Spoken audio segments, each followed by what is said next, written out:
लॉकडाऊनचा आरेतील परवानाधारकांनी केला दुरुपयोग। आरे दुग्ध वसाहतीतील परवानेधारकाची दादागिरी, स्थानिकांचा रस्ता केला बंद। आरेतील गरीब घरकाम करणाऱ्या महिलांना होतोय येण्या जाण्याचा त्रास। दुरुस्तीच्या परवानगीचा दुरुपयोग, शासकीय जागेवर अतिक्रमण करण्याचा प्रयत्न। मुख्य कार्यकारी अधिकारी यांनी कारवाई करण्याचे दिले आश्वासन। आमचे प्रतिनिधी निलेश धुरी यांचा सविस्तर रिपोर्ट पाहू। कोरोना या रोगाने थैमान घातले आहे। देश लॉकडाऊनच्या परिस्थितीत आहे।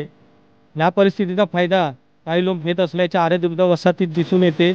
युनिट क्रमांक 8 येथील परवानेधारकांनी आपण पाहू शकता की इथे पायवाट होती, ज्या पायवाटेने आरे दुग्ध वसाहतीतील घरकाम करणाऱ्या गरीब महिला कामासाठी जात होत्या, परंतु परवानेधारकांनी कोरोना आजाराचे कारण पुढे करत हा रस्ता बंद केला आहे।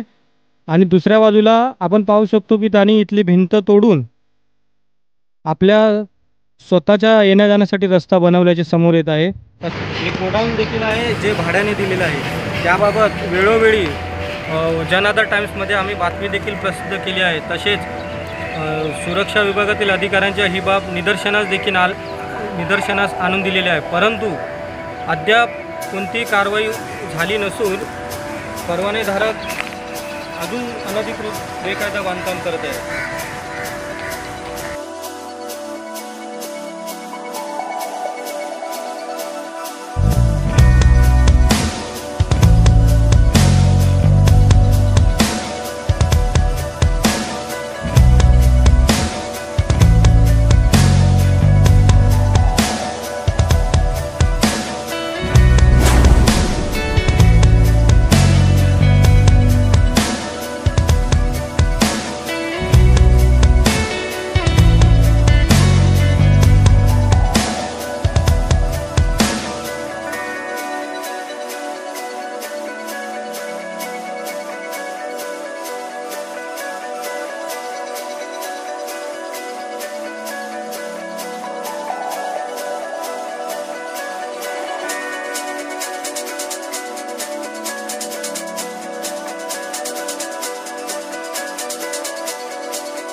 पाहू शकतो की या ठिकाणी जी जुनी भिंत होती ती तोडण्यात आली आहे।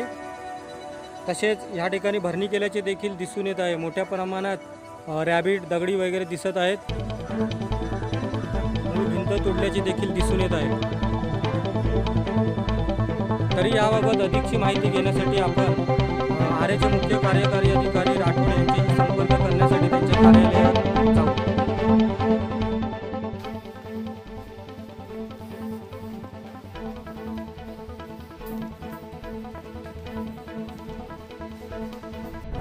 युनिट नंबर 8 मध्ये तबेलेधारकांनी जी काही शेड बनवण्याची मागणी केली होती, ते जनावरांचा पशुखाद्य व चारा ठेवण्यासाठीची मागणी केली होती, त्यासाठीच आपण परवानगी दिलेली आहे।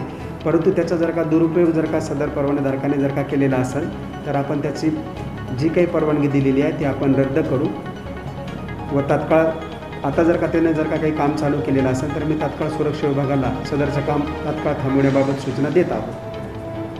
एकंदरीत या सर्व प्रकरणाबाबत मुख्य कार्यकारी अधिकारी यांची प्रतिक्रिया आपण पाहिली आहे। त्या काळात ते काय कारवाई करतात याकडे आमचे लक्ष लागून आहे।